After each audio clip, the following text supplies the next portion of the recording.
ഒരേ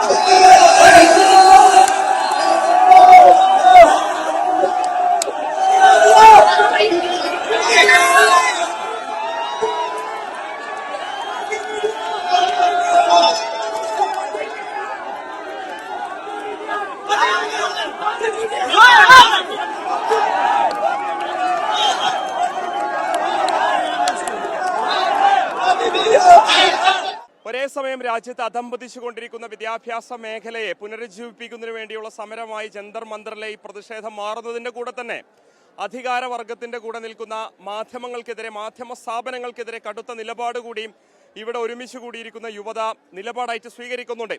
അതുകൊണ്ടുകൂടിയാണ് ഇങ്ങോട്ടേക്ക് കടന്നു വരുന്ന ഹിന്ദി, ഇംഗ്ലീഷ് പോലെയുള്ള ചില മാധ്യമങ്ങൾക്കെതിരെ ഗോദി മീഡിയ എന്ന മുദ്രാവാക്യം ഉയർത്തിക്കൊണ്ട് ഇവിടെ നിന്നും പ്രതിഷേധക്കാർ അവരെ പറഞ്ഞയക്കുന്നത്. പക്ഷേ അവരെ ശാരീരികമായി കൈകാര്യം ചെയ്യുന്നതിനോട് ഒരു തരത്തിലുള്ള യോജിപ്പുമില്ല എന്നുള്ളത് കഴിഞ്ഞ ദിവസം തന്നെ CJPയുടെ വക്താവായിട്ടുള്ള സൗരവ് ദാസ് പറഞ്ഞിരുന്നു. അവരുടെ ആശയങ്ങളോടാണ് വിയോജിപ്പ്.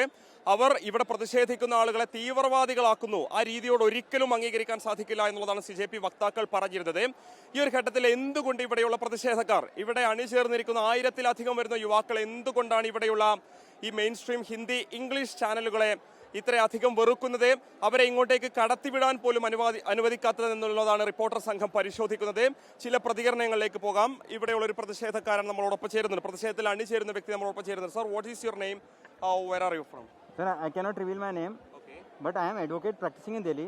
But I want. So, what do you think about the contribution about this protest from the mainstream channels in English or Hindi in India? Sir, they are not showing the mainstream media. They are showing us anti-national. They are China and whatnot.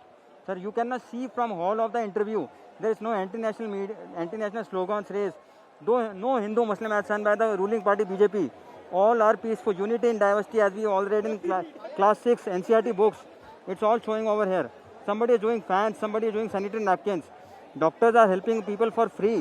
It's a protest for the people, and our constitution has given us right to education, right to peaceful protest, and we are doing that. We have seen a lot of visuals regarding a lot of gays from this protest. The people who are defending those medias and they making words like against this Gaudy media. Have you watched those videos? And what is the relevance of defending those Gaudy medias in here in protest? Sir, I want to say that we were ruled by the Britishers for 250 years. Now I got to know why Britishers ruled us for 250 years.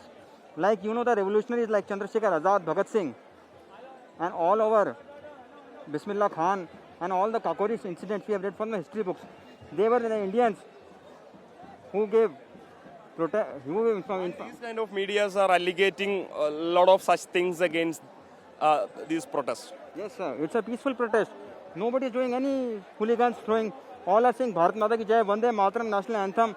When did national flag become anti-national people? The people raising the national flag are not the anti-national people. They are people like us. They are students. They are not anti-national. Don't call anyone anti-national. We are citizens of India. We have a right. We have right to education, and we are asking that. If you can't give us education, leave us. But don't call us anti-national. Give us our basic right. Education is every child's right. That's why you guys are stopping them, right? Yes, sir. അതാണ് എന്തുകൊണ്ട് ഇത്തരം മാധ്യമങ്ങളെ ഇവിടെ നിന്നും അകറ്റി നിർത്തുന്നു എന്നുള്ളതിനുള്ള മറുപടിയാണ് അദ്ദേഹം പറഞ്ഞത്. Have you watched any report from the mainstream channels in Kerala? We are from Kerala. No, sir. I have never heard anything from Kerala. I got to know. I am very about the contributions of Kerala media in here in this protest. Sir, after seeing you, I am very happy that you are mainstream media and you are reporting it right equally.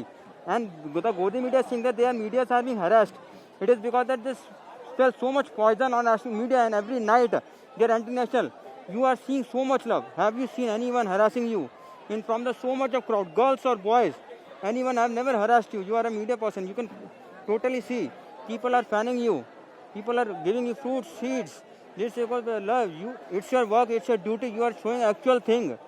Just show the actual thing and you will get lot of love. It's India. അതാണ് വിഷലിപ്തമായ രീതിയിലുള്ള പ്രചാരണമാണ് ഇവിടെ പ്രതിഷേധിക്കുന്ന ആളുകൾക്കെതിരെ ഇവിടെയുള്ള ചില മാധ്യമങ്ങൾ നടത്തിക്കൊണ്ടിരിക്കുന്നത്. ആ മാധ്യമങ്ങളെ മാത്രമാണ് ഇവിടെ നിന്നും അകറ്റി നിർത്തുന്നത്. ശാരീരികമായിട്ട് അവരെ ഒന്നും തന്നെ ഉപദ്രവിക്കാൻ മുതിർന്നിട്ടില്ല. അവരുടെ ആശയങ്ങളോടുള്ള വിയോജിപ്പ് അവർ ഈ മേഖലയിലെത്തി റിപ്പോർട്ട് ചെയ്യുന്ന സമയത്ത് പ്രകടിപ്പിക്കുക മാത്രമാണ് ചെയ്തിട്ടുള്ളത്. അതോടൊപ്പം തന്നെ എടുത്തു പറയേണ്ട മറ്റൊരു പ്രധാനപ്പെട്ട കാര്യം, ഈ പ്രതിഷേധം നടക്കുന്ന മേഖലയിലെത്തി നമ്മൾ ഇവിടെയുള്ള കാര്യങ്ങളൊക്കെ തന്നെ കാണുന്ന സമയത്ത് നിരവധി ഓൺലൈൻ ചാനലുകാർ ഇവിടെ കാണാൻ സാധിക്കും. സ്വാഭാവികമായിട്ടും ഇത്തരത്തിലുള്ള ഓൺലൈൻ മീഡിയ, അതായത് ഇൻസ്റ്റഗ്രാമിൽ ഉൾപ്പെടെയുള്ള സമൂഹ മാധ്യമങ്ങളിലെ പല മീം പേജുകളും വളരെ പോസിറ്റീവായിട്ടുള്ള കാര്യങ്ങൾ ഇവർക്ക് വേണ്ടി ചെയ്തു കൊടുക്കുന്നുണ്ട്, സമൂഹ മാധ്യമത്തിൽ പോസ്റ്റ് ചെയ്യുന്നുണ്ട്. അതുൾപ്പെടെ കണ്ടുകൊണ്ടാണ് നിരവധി യുവാക്കൾ ഈ സമരത്തിൽ അണിചേരുന്നത്. അവരെ സംബന്ധിച്ച് അത് വലിയ മുതൽക്കൂട്ടാണ്.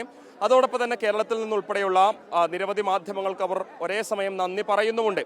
എന്തായാലും ഇക്കാര്യത്തിൽ രാജ്യത്തിന്റെ വിദ്യാഭ്യാസ മേഖലയെ, തകർന്നുകൊണ്ടിരിക്കുന്ന വിദ്യാഭ്യാസ മേഖലയെക്കുറിച്ച് ഈ പ്രതിഷേധത്തിലൂടെ അവർ ചൂണ്ടിക്കാണിക്കുന്നതിനൊപ്പം തന്നെ ജനാധിപത്യത്തിന്റെ 4ാം തൂണായിട്ടുള്ള മാധ്യമങ്ങളുടെ, വിശേഷിച്ചും ദേശീയ മാധ്യമങ്ങളുടെ ഒരു അധപ്പതനത്തെ അവർ എങ്ങനെയാണ് മാറേണ്ടതിനെക്കുറിച്ചുള്ള ഒരു ഓർമ്മപ്പെടുത്തൽ കൂടി ഈ പ്രതിഷേധത്തിലൂടെ ഇവിടെയുള്ള യുവത കൃത്യമായിട്ടും രാജ്യത്തെ ഓർമ്മിപ്പിക്കുന്നു എന്നുള്ളതാണ് ഏറ്റവും പ്രധാനപ്പെട്ട കാര്യം.